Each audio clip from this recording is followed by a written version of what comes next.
the stealing and start the killing. Travel through the world because we will not to kill the rise of the man. When he comes to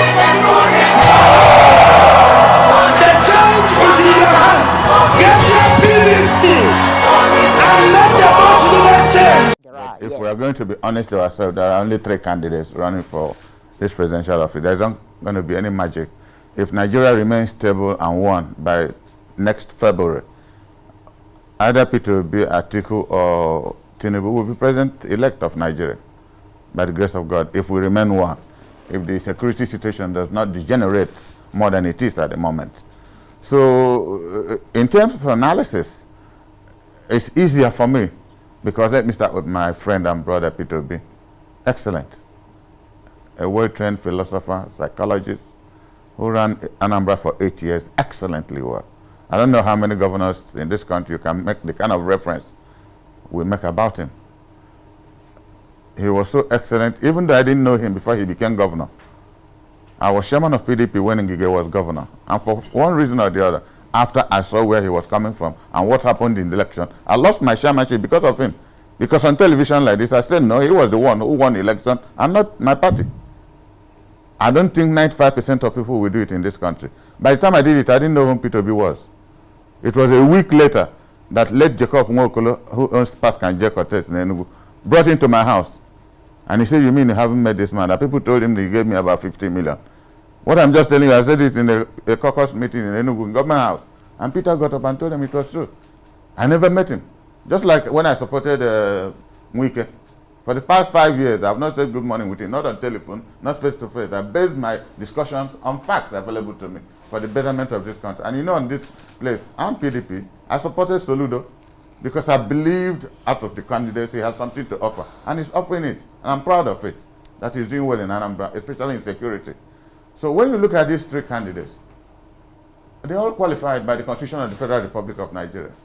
But in terms of performance, you only have 2 candidates who are very seriously contesting for this election. Peter Obi on one side, and then Atiku Abubakar on the other side. So the evaluation now comes to where is each one of them coming from? What are the antecedents of Nigeria? What are the experiences we have had? Especially respect to my people. You know, I had said once publicly that when Shehu Shagari's children met a ghastly motor accident, and one of them died, Chuba Okadibo, now of blessed memory, asked me to lead him to go to Sokoto for condolence visit. And we went. We went to Shagari village. After seeing him, we were entering the vehicle to go. He called us back. 1984, February or March of 1984. He said that he lost his presidency because of us. And Chuba says, sir, what do you mean by because of us? He said, yes, that we can see how his people function. That they had imagined the Kweme will succeed him after the next 4 years. And to stop Kweme from succeeding him, they had to stop his own presidency. That nobody ever believed that a Fulani man will do a coup against a Fulani man. And who did it? The president. Look at the coincidences. The president of Nigeria did it. And they stopped Kweme. Years after we went to Jos with Kweme, for another election, they stopped us again at Jos. 1979, they stopped Nnamdi Azikiwe. Stopped Kweme. Now, Peter had gone from what is it called? ABGA to PDP and now to Labour.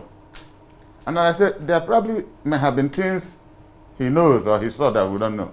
And that's why when in my last program I said, it is important that charity has to begin at home somehow.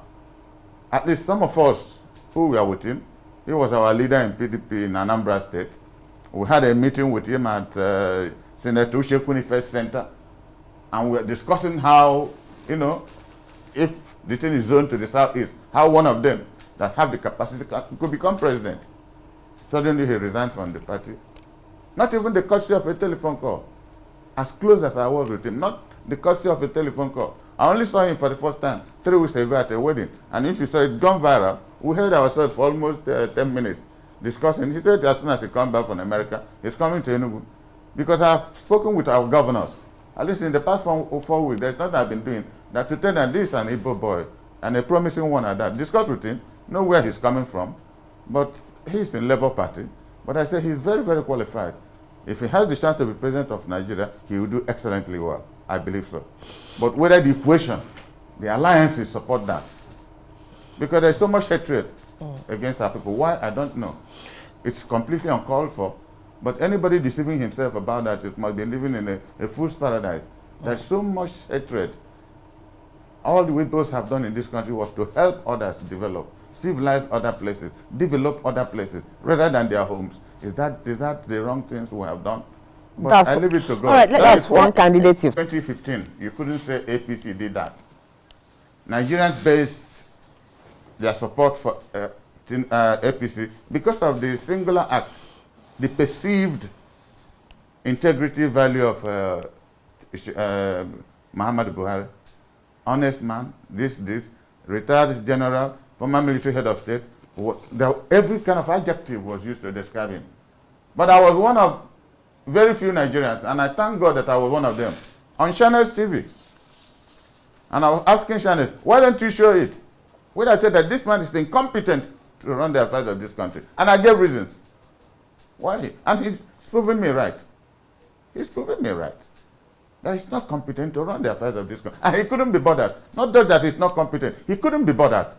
That is the annoying aspect of it, the arrogance of failure. He couldn't be bothered that his country is collapsing.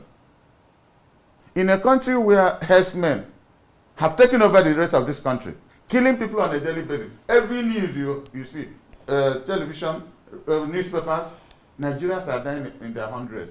Unfortunately, in this country, we don't have appropriate statistics. Is that a reference Tinubu will make for Nigerians to vote for him? Even if there were good things he did in Lagos State, this cancels it out, because we're now talking about the loss of human lives, properties, all across this country. It's no more. Let me tell you something. In 1979, I was in PDP. PRP. Most of us, myself, late Uche Chukwu married SG Koku. We joined SG Koku. Later, he came okay. So, at Enugu Airport, I have not made this public, but I have to say it because my friend just died about 3 or 4 months ago, Dr. Junaid Mohammed. He was the one who called me on telephone. I said, Dan, do you remember what Aminu Kano told you at Enugu Airport? Because I asked Aminu Kano a particular question. And he said, Dan, that was the day he made me his special advisor for the whole East. He said, Dan, once you see crisis in this country, starting seriously in the North, know that we are approaching the beginning of the end. But we should not allow it to happen. All right, let's move on. And that is where we are now. And somebody is actively sitting down, watching Nigeria disintegrate. So Nigerians should vote for whoever they like from whichever party. Nobody will be allowed to mobilize resources and thugs to intimidate people in any constituency. That's what I want to go down into Nigerian history for.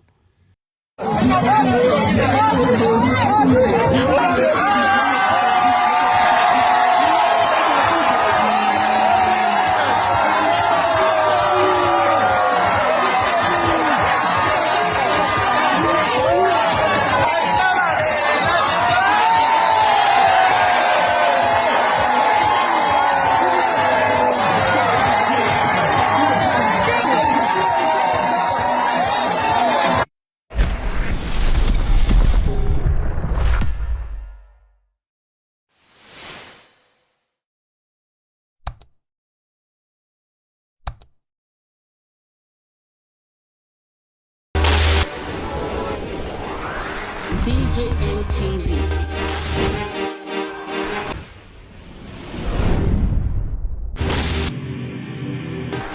Welcome to DJN TV. DJN TV. DJN TV. DJN TV. DJN TV. Some of the delegates and ask them questions. DJN TV.